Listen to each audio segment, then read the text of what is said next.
Yo, yo, yo. I want to holler at y'all real quick. I know usually I'm shooting the episode out there in the man cave but I'm out here in the living room. My wife was we was watching that Eagles game and just looking at how the Eagles lost that game. It's like, wow, in overtime.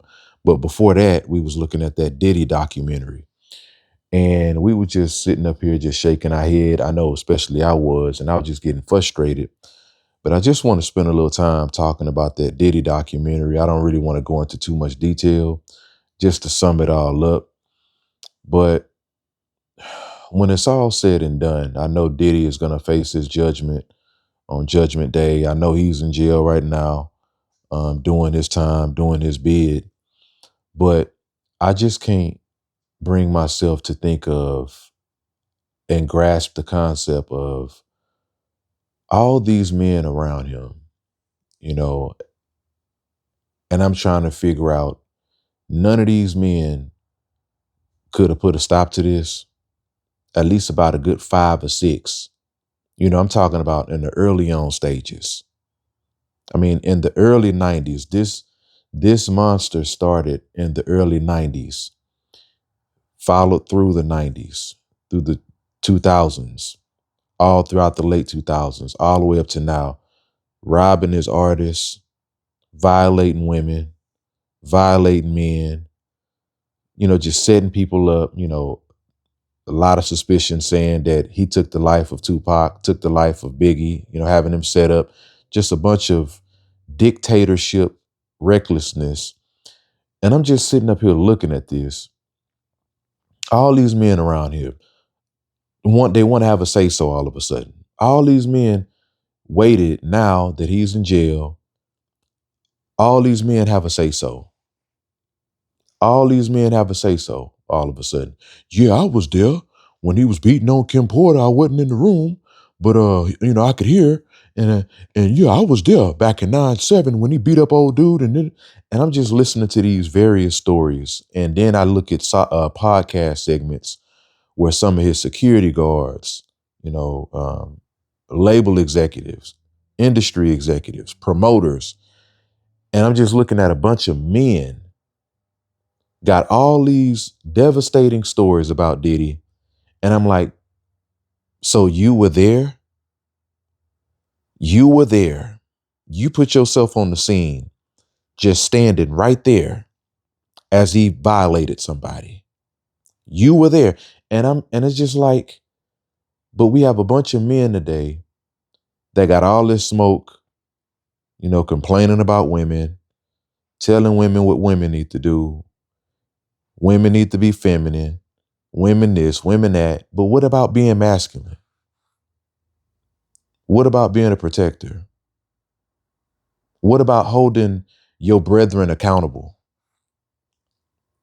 But we got a bunch of men navigating around this universe, whining about women on every segment, every opportunity that they get. And this is trash. This is trash, man.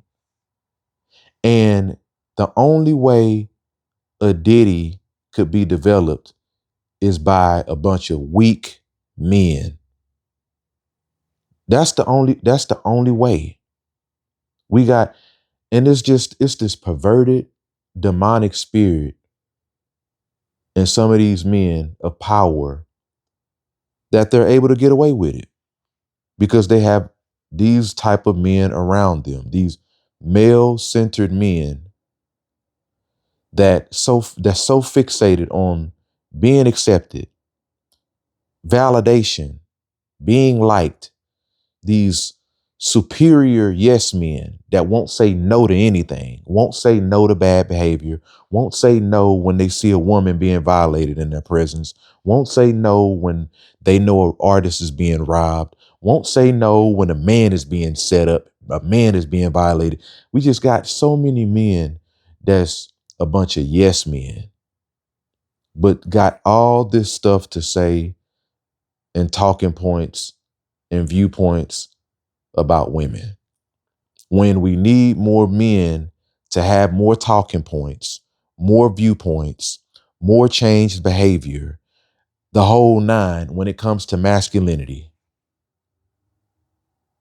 And I'm just sitting up here looking at this documentary, and I'm just like, and I feel sorry for the victims, especially for the women, the victims that actually tried to go to the police. Like, that's who I feel bad for. But all of these men in this documentary, even outside of this documentary, when you talk about the podcast, the Gene Deals, the Reggie Wright, these security guards, these bodyguards that was there when he was a total tyrant. And I'm like, you were there? You can go into detail on how he did this, how he did that, how he violated this person, how he robbed this person. Like, you're able to go into all this detail of what this man did. And it's just like, it's just so disgusting and just so sad, man. It's just like, when I listen to this stuff and I listen to some of these men share their stories, I just be like, dog, you don't really realize how bad you look. You don't really realize how bad you look. And it's this demonic, the perverted spirit in a bunch of men. These men of power. When you talk about the Epstein list, not just Diddy, this goes far to these men in power on the Epstein list. All these men on here subscribe to OnlyFans. That's why OnlyFans is $1 billion platform, is because you got a bunch of perverted men subscribe to sexual deviancy. You got married men subscribed. You got grandpas subscribed. You got pastors undercover subscribed. You got politicians. You got all these men in power. This ain't just no regular everyday men that subscribed to sex worker activity. These ain't just no regular men that's participating in sex trafficking and all this demonic behavior. Who's participating in the disappearance of these women coming up missing? Men, unfortunately.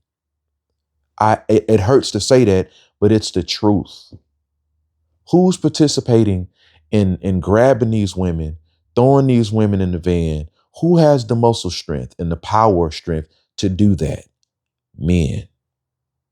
And it hurts once again to say that, but it is the unapologetic truth. But yet we have so many men that's so fixated on, well, what about women? What about what about, and just come on, man. Being so busy being fixated on, well, what about the women? But we got these dudes out here.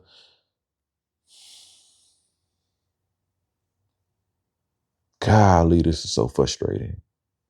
And my wife, she was looking at me and she was like, yeah, baby. Yeah, I already know. I already know. I know what you're thinking. Because my wife know me and she could look at me and she could tell what I'm thinking.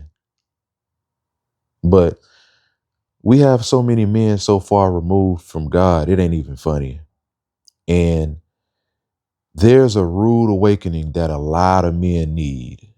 Sometimes I wake up, whether it's random or whatever, just a random thought, I just be like, God, just show up, just pop up, just pull up and just say, hey, look, here I am. I'm real and I'll be coming back soon. And when I come back, it's going to be real. And I just be saying to myself, is that what y'all need? For y'all to get right, for y'all to do right, for yourself, for the women out here in the community? And then it's like y'all have no idea. Y'all get so distraught and triggered when women say they don't feel protected. Y'all get so upset, like y'all have no idea.